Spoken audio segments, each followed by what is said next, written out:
Sadaqallahul azim. Bismillahirrahmanirrahim. Bismillah bihamdi. Assalamualaikum warahmatullahi wabarakatuh. Alhamdulillah wassalatu wassalamu ala habibina Rasulillah Sayyidina Maulana Muhammad ibn Abdullah wa ala alihi wa sahbihi wa man walah, amma ba'd.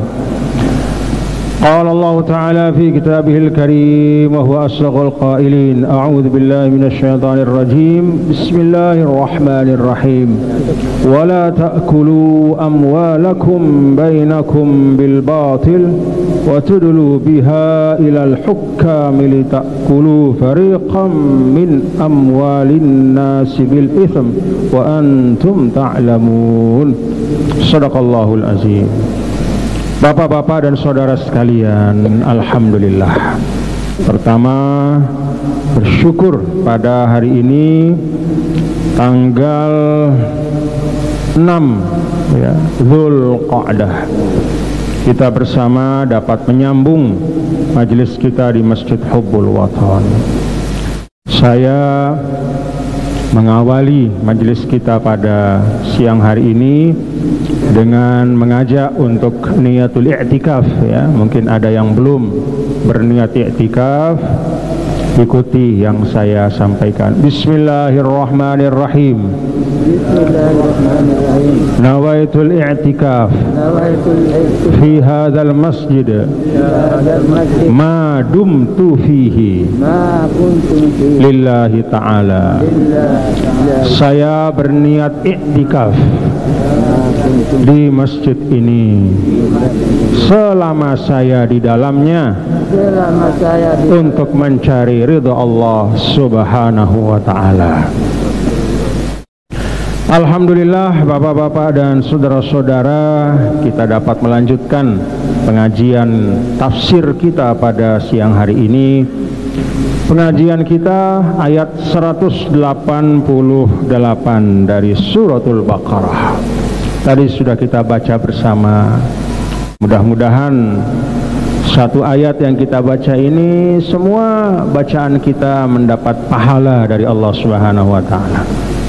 Sebagaimana yang beberapa kali kita bahas, bapak-bapak saudara, kalau mau membaca teks yang paling menguntungkan dalam hidup kita, itu bacalah Al-Quran.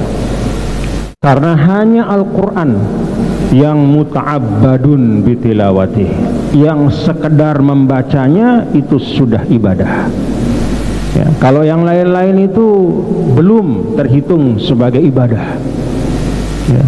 Sekedar membacanya. Kita dalam keterangan para ulama, definisi Al-Quran itu salah satu bagian definisinya adalah al-muta'abbadu bitilawati. Jadi membacanya itu adalah ibadah. Membaca dalam ukuran apa? Nah, Rasulullah SAW menjelaskan bahkan dalam ukuran yang paling kecil, yaitu satu huruf. Man qara'a harfan min kitabillah falahu bihi hasanah. Siapa yang membaca, kata Rasul, ya, hadis sahih, harfan, satu huruf dari Al-Quran, falahu bihi hasanah, maka dia mendapatkan satu ganjaran, wal hasanatu bi asyri amsalihha, dan ganjaran itu adalah dikali 10, jadi satu huruf itu 10 pahalanya.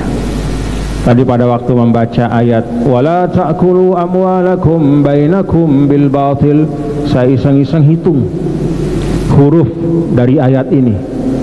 Baru sampai di al-batil, lam di situ, itu sudah 27 hurufnya, ya. Jadi wala ta'kulu amwalakum bainakum bil batil, sampai lam itu 27. Apalagi sampai akhir 27 kali 10. Masya Allah, murahnya Allah kepada hambanya yang mau menggerakkan lidahnya untuk membaca Al-Quran. Wal qira'ah huna ammah, kata ulama, dan membaca itu dalam makna yang umum, baik itu an ru'yatin atau an zohri kolbin, baik itu dengan melihat langsung ataupun dari hafalan, sama-sama dapat. Cuma, nah kata para ulama, kalau dengan hanya dari hafalan kita, maka kita mendapatkan pahala itu standar, 1 huruf kali 10. Tapi kalau kita membaca an ru'yatin, an mushafin, yaitu langsung dari mushaf, maka setiap pandangan mata kita itu juga mendapatkan pahala. Alhamdulillah. Jadi saya berpesan, berwasiat untuk diri saya dan Anda semua, di tengah-tengah kehidupan kita yang beragam kesibukan, macam-macam ya, beragam bahan bacaan ya, baik itu buku maupun media sosial atau apapun, saya wasiatkan, saya ingatkan pesan kepada kita semua ya, jangan lupa membaca Al-Quran. Jadi setiap hari baca Al-Quran. Kalau melalui hafalannya, bagi yang hafal silahkan sambil duduk di mobil, Bismillahirrahmanirrahim, Alif Lam Mim, Tanzil Kitabil La Raiba Fihi, dan seterusnya. Alif Lam Mim Zalikal Kitab. Apapun, misalnya kita menghafal Qul Huwallahu Ahad, bacalah itu. Hafal Qul A'udzu Birabbil Falaq, baca itu. Baca saja. Kalau bisa an ru'yatin, itu lebih bagus, supaya mata kita juga dapat sedekah ya, artinya mata kita juga bisa beribadah. Bukan hanya mulut kita yang beribadah dengan membaca ya, tapi juga mata kita beribadah dengan melihat ayat Allah ya. Dan dalam penjelasan ulama, wa nunazzilu minal Qur'an lima huwa syifa, dan kami turunkan Al-Quran itu ada obat di dalamnya. Kata para ulama, wasyifa'ul ain ru'yatul Quran, dan obat mata itu salah satunya adalah, maksudnya ayat Al-Quran menjadi obat adalah kalau kita baca, mudah-mudahan mata kita jadi sehat ya. Sehat mudah-mudahan, amin ya rabbal alamin. Nah bapak-bapak saudara, ayat ini ayat 100 ke-88. Kalau terjemahan sederhananya ya, wala ta'kulu amwalakum bainakum bil batil, wala ta'kulu, dan janganlah kalian memakan amwalakum, harta-harta kalian, bainakum, di antara kalian, satu sama lain, bil batil, dengan kebatilan, wa tudlu biha, dan kalian memberikannya atau menyuapkannya harta itu ilal hukam, kepada para hakim, kepada para penguasa, litakulu, agar kalian bisa memakan, mengambil, fariqan, sebagian, min amwalin nas, dari harta orang lain, bil ismi, dengan cara yang tidak baik, dengan dosa, wa antum ta'lamun, sedangkan kalian tahu hukum tidak bolehnya melakukan perbuatan itu. Bapak saudara, ada satu pertanyaan begini, katanya Al-Quran itu kan satu sama lain saling terkait ayatnya. Pertanyaannya, apa kaitan antara ayat 188 ini dengan ayat-ayat sebelumnya? Coba ada yang bisa jawab? Ayat-ayat sebelumnya itu tentang perintah puasa. Apa hubungannya? Nah, hubungannya kata para ulama, munasabahnya, bapak-bapak saudara-saudara, bahwa setelah Allah Ta'ala mulai dari ayat 183, ya ayyuhalladzina amanu kutiba alaikumussyiyam kama kutiba alal ladzina min qablikum la'allakum tattaqun, sampai ayat 187 ya, menjelaskan tentang hukum puasa, kewajibannya, lalu kemudian siapa-siapa yang wajib melaksanakannya, lalu apa-apa keringanan yang diberikan oleh Allah sebagai tanda kasih sayang. Yang sakit boleh tidak puasa, bayar setelah Ramadan. Yang musafir juga dapat keringanan, termasuk yang hamil, yang menyusui ya, yang sedang haid. Lalu kemudian diminta untuk kita memanfaatkan Ramadan itu dengan wa idza sa'alaka ibadi anni, banyak-banyak doa pada Ramadan. Lalu kemudian kita diminta untuk menutup Ramadan itu dengan litukabbirullaha ala ma hadakum, banyak-banyak takbir, menyambut Idul Fitri. Setelah selesai Idul Fitri, usai Ramadan, datang ayat 188. Apa kaitannya?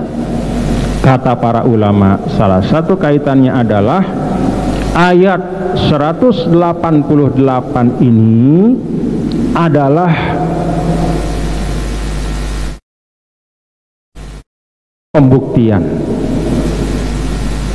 pembuktian dari la'allakum tattaqun itu. Kan tujuan puasa supaya kita bertakwa.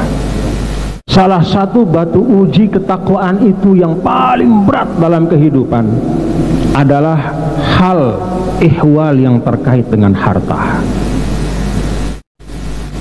Banyak orang yang ujian takwanya sholat, dia lolos. Sholat dia 5 waktu.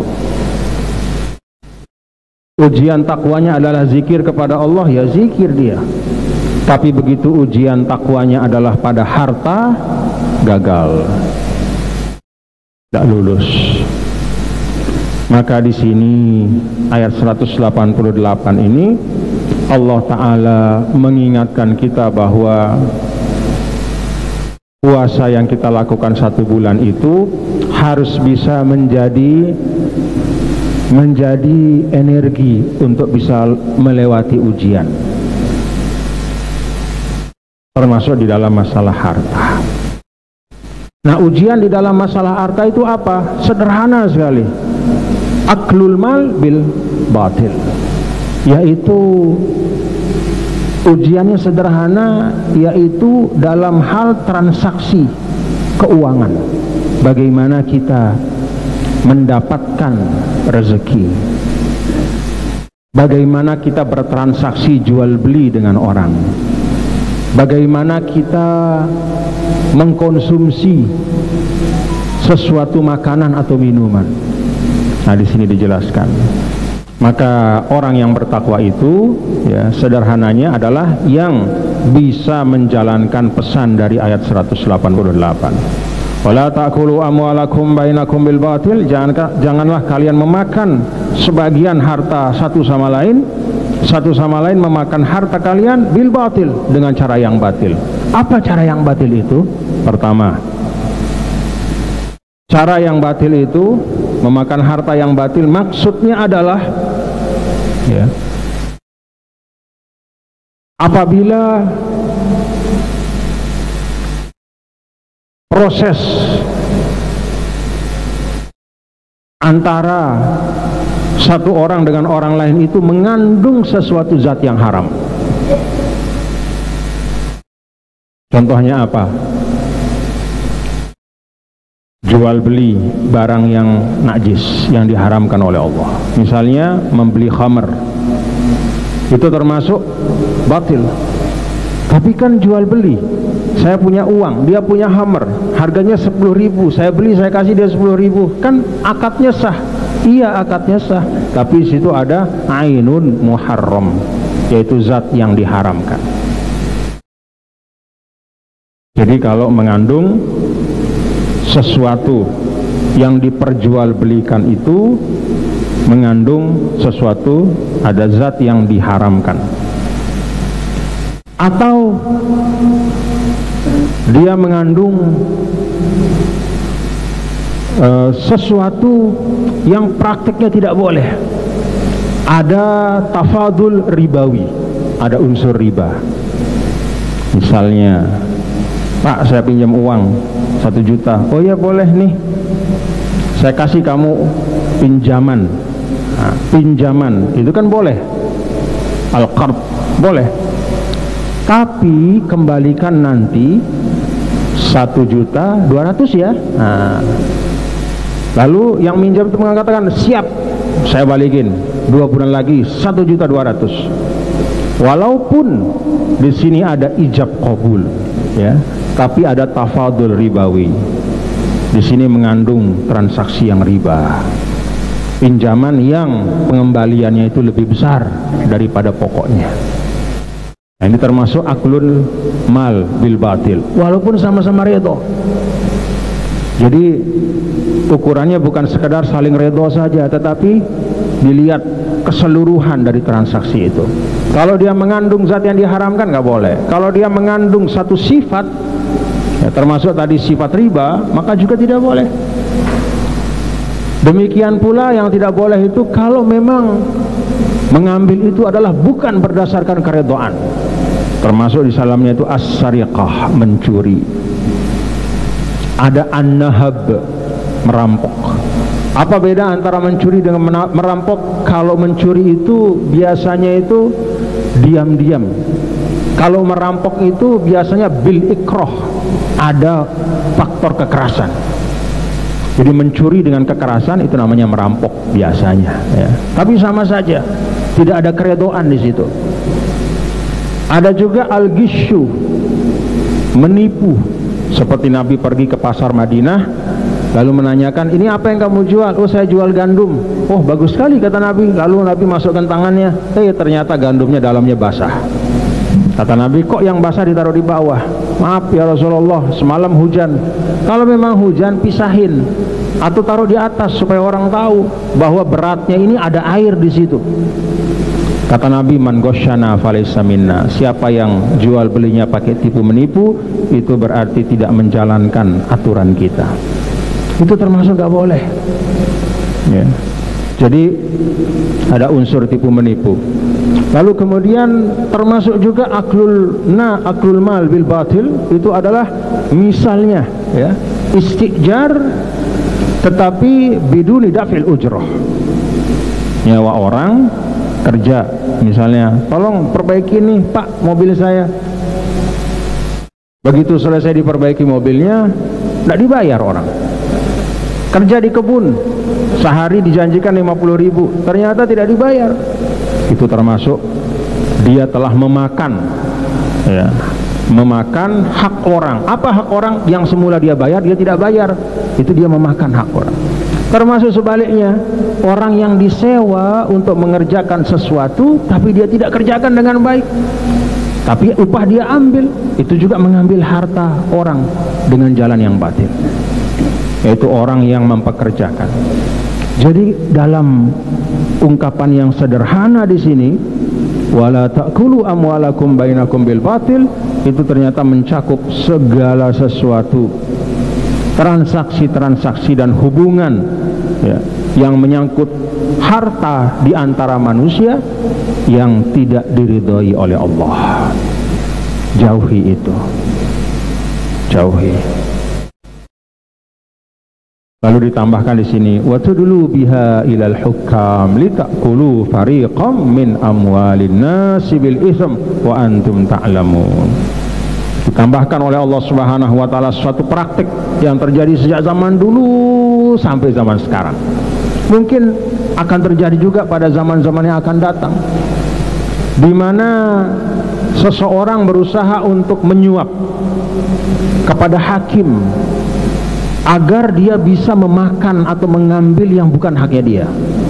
Misalnya ada perseteruan, persengketaan perdata, memperebutkan sawah misalnya, lalu dia bersengketa, masuk pengadilan, dia cari siapa nama hakimnya, dia siapkan uang 100 juta, dia bayar, Pak Hakim, nih 100 juta, tolong menangkan saya supaya sawah itu punya saya. Tok, nah itu aklul mal bil batil.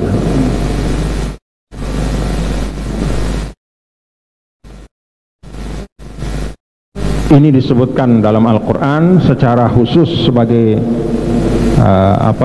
contoh, ya, karena ini banyak terjadi.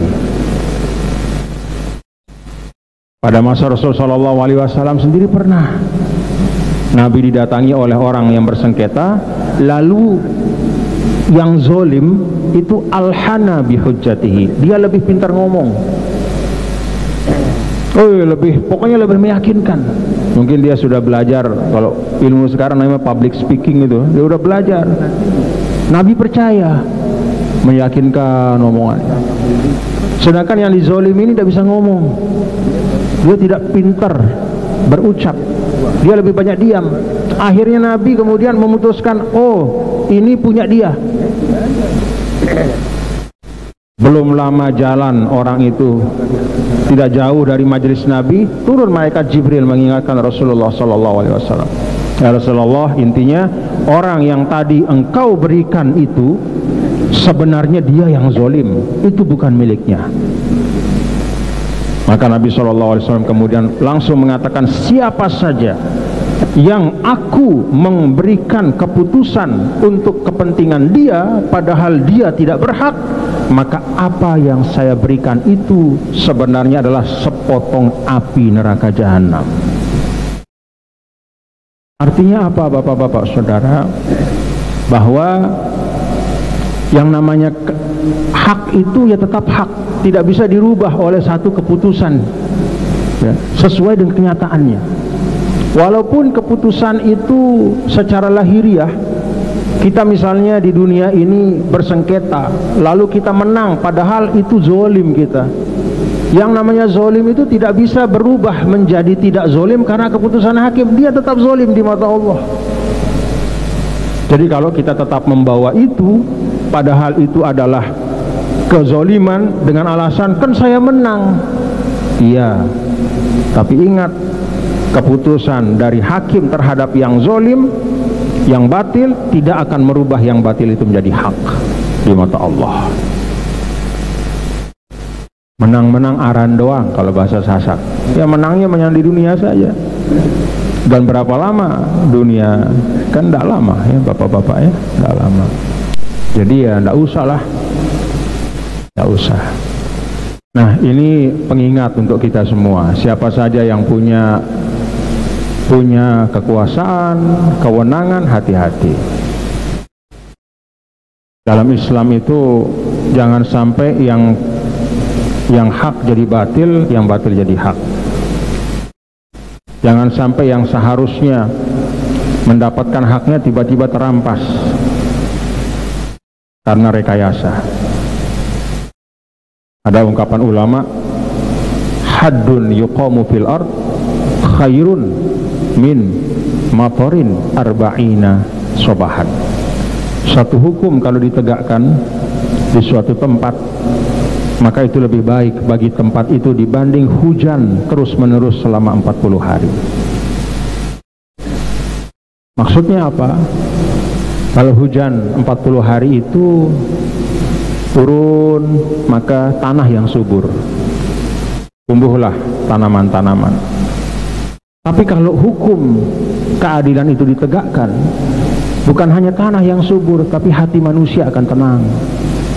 Jiwa-jiwa manusia akan baik, karena jiwa manusia itu dekat sama kebaikan. Kalau keadilan itu ditegakkan, walaupun tidak bisa sepenuhnya tegak, karena tidak ada keadilan yang 100% tegak di dunia. Makanya dalam suratul Fatihah, Maliki yaumiddin. Artinya apa? Memang tidak bisa keadilan yang 100% ada di dunia. Keadilan yang 100% itu ya Maliki yaumiddin, itu nanti Malik Allah yang akan menegakkan setegak-tegaknya. Tapi tugas kita mengikhtiarkan itu. Maka kalau misalnya di suatu negara, suatu daerah, suatu kampung, di desa misalnya kepala desanya menegakkan hal-hal yang baik, kadusnya, ketua RT-nya, lalu masing-masing keluarga juga berusaha mengamalkan kebaikan di tempatnya masing-masing, itu kata ulama khairun min matorin arba'ina sobaha. Lebih baik, lebih mudah membawa berkah daripada hujan 40 pagi, 40 hari terus menerus. Karena itu akan membawa berkah zahir dan batin. Jadi ayat ini bapak-bapak saudara ya mengingatkan kita ya, mengingatkan kita untuk hati-hati. Jangan terpaku hanya pada urusan formal saja, tapi pastikan kalau memang bukan hak kita, tidak usah kita cari-carilah. Kalau memang bukan hak kita, itu hak orang ya, jangan coba-coba kita rampas. Walaupun kita bisa merasa ya, ada katakanlah misalnya kita punya kenalan, kita punya teman, kita punya backing yang mungkin bisa membantu kita untuk merampas itu, jangan. Kenapa?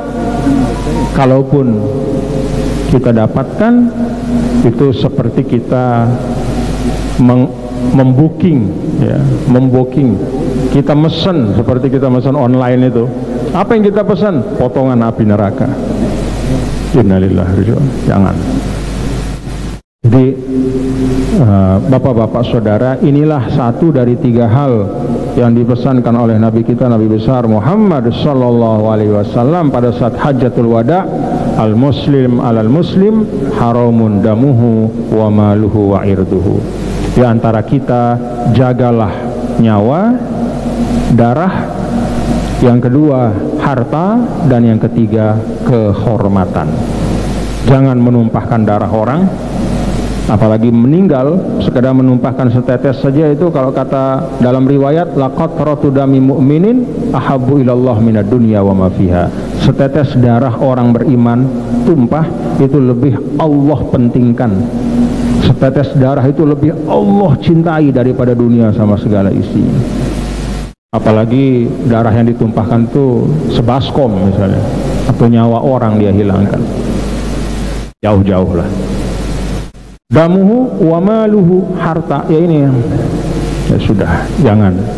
Wa irduhu, dan kehormatan, jangan merusak kehormatan orang, mengumpat, menghujat, memfitnah, menggibah, tidak usah. Dalam Al-Hujurat itu 2 ayat Allah panjang lebar menyebut 7 perkara, ya.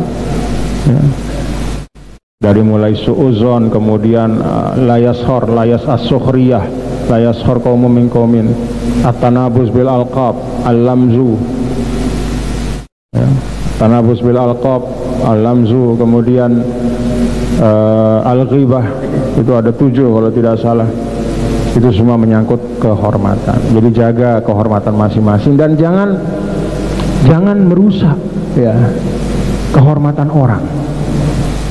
Ya, apalagi masa sekarang ini, hati-hati, ya. Ya, masa sekarang ini kan masa apalagi istilahnya, ya, di negara demokrasi seperti Indonesia ini kan ada namanya masa politik. Ya, hati-hati saja. Boleh kita mau dukung A, B, tapi jangan sampai membuat kita mengumpat, menghujat, ya. Baik kita menghujat tokoh yang kita tidak sukai, atau misalnya kita menghujat orang yang membela tokoh, itu nggak usah, nggak perlu, ya. Karena ini satu hal ya, saya sampaikan kepada bapak-bapak saudara tentang kepemimpinan. Kalau dalam teori fikih, ya, semua kitab-kitab fikih baca saja itu, kitab-kitab tentang al-imamah, tentang kepemimpinan, ya, syurutul imam, ya. Di dalam kitab-kitab fikih ataupun secara khusus dalam kitab-kitab yang bicara tentang satu syariah, pemimpin dalam Islam yang ideal, ya, ini kita bicara tentang pemimpin dalam Islam, itu haruslah pemimpin yang juga mujtahid, alim. Jadi seorang pemimpin dalam Islam itu harus orang yang alim, sehingga bahkan dia bisa berijtihad, dia bisa berfatwa, ahli agama. Itu yang ideal dalam semua kitab-kitab. Kita lihat sosok di Indonesia hari ini, ya tidak ada yang kayak begitu kan. Karena nggak ada, nggak usah berlebih-lebihan. Kalau bahasa Sasaki pada doang, itulah jamak-jamaknya, ya. Kecuali kalau ada yang ahli ijtihad, ya, dia bisa istinbat dari Al-Quran, hadis, dia menguasai fikih, tahu, dia bisa menjadi mufti, ya, dia bisa berfatwa langsung. Itu dalam Islamnya harusnya begitu, tapi kan tidak ada sekarang. Yang disurvei-survei kan biasa-biasa saja semua.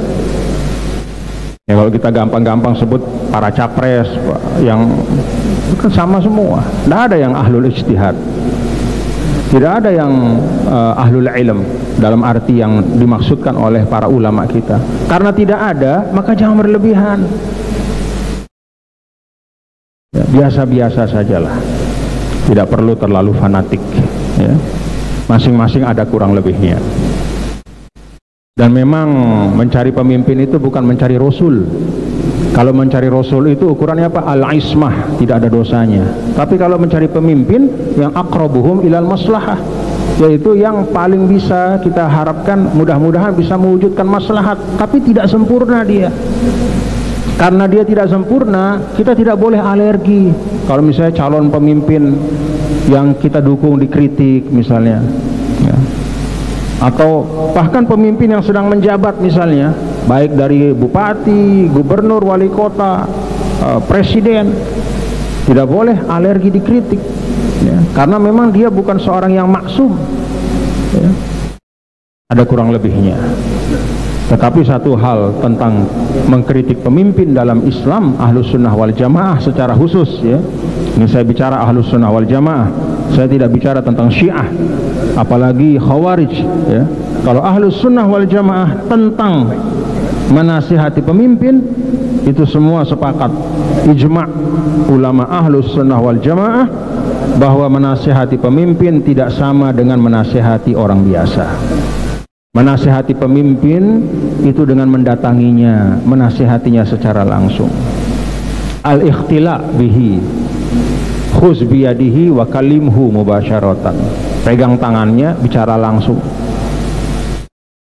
Tidak boleh dari atas mimbar kita menghujat pemimpin apalagi sebut namanya. Tidak ada dalam Ahlus Sunnah wal Jamaah. Tidak ada dalam hadis begitu. Bahkan dilarang.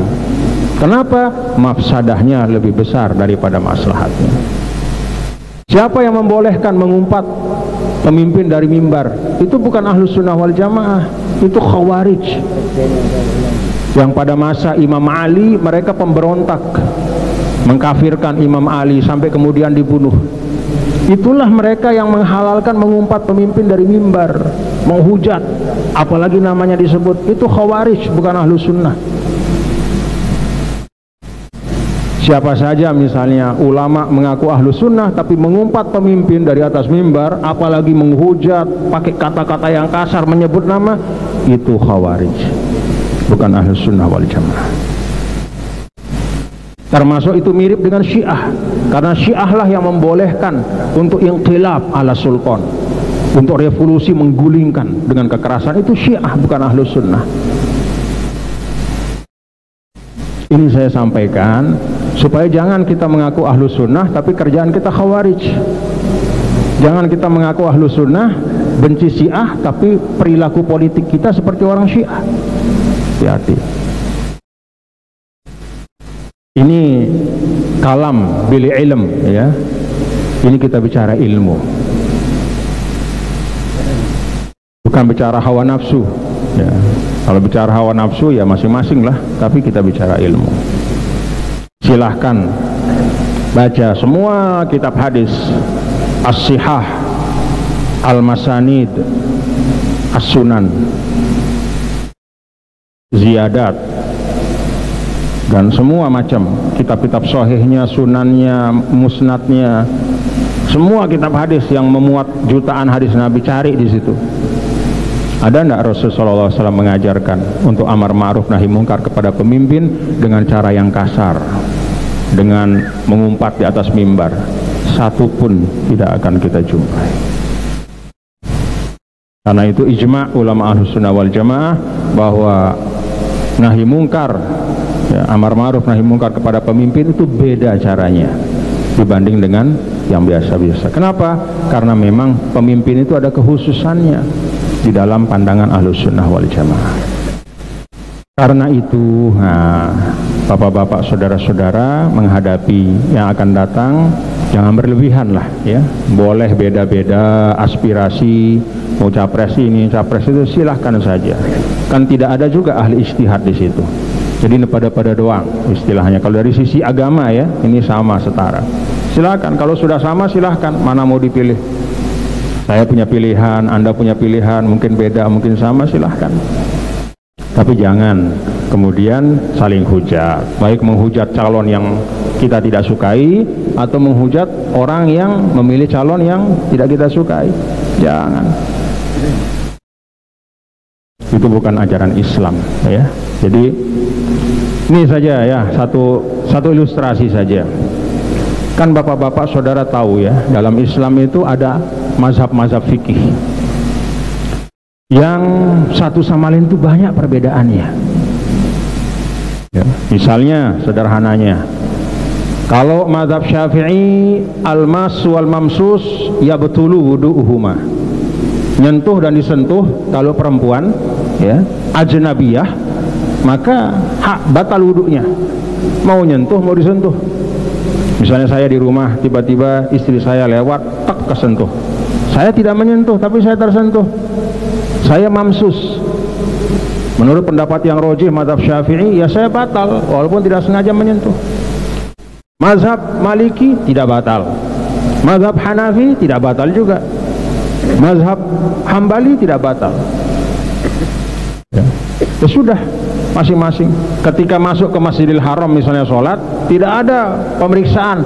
Ente Syafi'i misalnya, ente Hanafi, tidak ada. Udah masuk umat Islam semua. Allahu Akbar. Dengan masing-masing mazhabnya ketika berwudu, semuanya takbir Allahu Akbar. Tidak bisa yang mengatakan yang mazhab Syafi'i kemudian di sebelahnya dia saksikan ada yang baru sentuhan sama istrinya. Kamu nih tidak boleh sholat karena kan sentuhan sama istri. Enggak, saya bukan mazhab Syafi'i. Tidak boleh, tetap harus cepetan. Tidak boleh begitu. Dia mazhabnya beda, silahkan. Kita bersab yang sama dengan mazhab yang beda dalam sisi wudu. Ya. Ada yang Syafi'i, ada Hambali, ada Hanafi. Itu di Masjidil Haram itu. Kita satu baris, itu bisa beda-beda mazhabnya dalam hal batal wudu. Tapi itu semua sah. Coba, dalam hal sholat saja diberikan ruang oleh Islam untuk kita bisa berbeda dalam masalah wudu. Hal-hal yang membatalkan wudu antar mazhab itu ada bedanya dan semuanya sah, tidak masalah.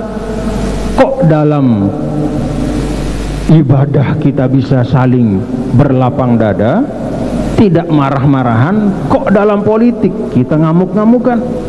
Memangnya mana yang lebih penting, politik apa sholat? Ya Allah, jangan-jangan mohon maaf sebagian dari kita sudah menjadikan politik sebagai agamanya. Kalau urusan politik, la ilaha illallah semangatnya, takbirnya belek ya. Tapi untuk urusan zakat nyebuk-nyebuk dia, untuk urusan sholat malas-malasan. Ini yang menurut saya penting ya. Karena itu dari awal makanya ulama-ulama kita ini, perhatikan bapak-bapak, semua ulama ahlus sunnah wal jamaah ajma'u ala annal imamah laisat minal usul, bahwa masalah kepemimpinan dan politik bukan pokok agama. Imam Sa'duddin At-Taftazani dalam Syarhul Mawaqif kalau tidak salah menyampaikan innaha minal furu', itu termasuk furu'. Jadi tidak usah nilai Islamnya orang dari situ. Ketika malaikat Jibril datang kepada Nabi, apa itu Islam? Kata Jibril, kan dijelasin nama Nabi. Islam itu syahadat, sholat, puasa, zakat, naik haji. Tidak ada mengatakan kepemimpinan, politik, tidak ada. Semua ulama ahlu sunnah itu tidak ada yang menjadikan politik itu jadi pokok untuk menentukan kriteria. Hanya Syiah yang mengatakan al-imamah minal usul. Kepemimpinan politik itu dalam arti kepemimpinan para imam-imam ya, keturunan dari Sayyidina Ali, itu minal usul. Siapa yang tidak percaya itu berarti kurang imannya. Itu Syiah. Jadi yang mengkaitkan politik sama iman itu Syiah, bukan ahlu sunnah. Jangan kita gampang-gampang terprovokasi, akhirnya saling marah, ribut, saling umpat, saling hujat. Kenal ndek, kenal sama calon-calon itu? Ada yang kenal nggak itu? Ada yang kenal sama calon-calon itu? Pribadi maksudnya, kenal, pernah jumpa, duduk bersama, makan bersama. Dengan Pak Anies pernah duduk bersama, kenalan, punya nomor handphonenya. Dengan Pak Ganjar punya, dengan Pak Prabowo. Ilaha illallah. Mungkin dari semua yang di sini cuma saya mungkin yang punya nomor telepon beliau bertiga itu, yang pernah duduk bersama. Mas Anies itu pernah sama-sama makan siang di rumah saya di Pancor, sahabat saya. Mas Ganjar juga saya kenal lama, biasa. Pak Prabowo juga kenal lama. Agus Hida sini dikenal, adokang da diri demer dikenal lalu. Jadi sudah jama-jama lah ya, nggak usah ini ya. Jadi biasa-biasa kita. Ini ruang yang dimungkinkan untuk kita berbeda pendapat ya. Ingat sekali lagi ilustrasi saya di dalam hal wudu, sholat. Coba Allahu Akbar, Nih, Hambali kan, ya begini kan ya, atas. Syafi'i sini. Hanafi begini, Maliki lepas. Itu urusan bersedekap pada saat sholat. Itu saja tidak masalah. Beda dalam sholat pun masih diberikan ruangnya oleh agama. Kok urusan politik seperti hidup mati lebih penting dari sholat, merusak ukhuwah kalau beda, nggak boleh begitu. Ya, ini saya sampaikan kepada saudara-saudara saya yang ada di NTB, rilekslah, jangan terlalu tegang. Ya, yang menang sudah ada di Lauhil Mahfuz, mau dukung siapa silahkan, kalau beda pendapat jaga persaudaraan. Wallahu a'lam bishawab. Al-Fatihah. Bismillahirrahmanirrahim. Alhamdulillahirabbil alamin.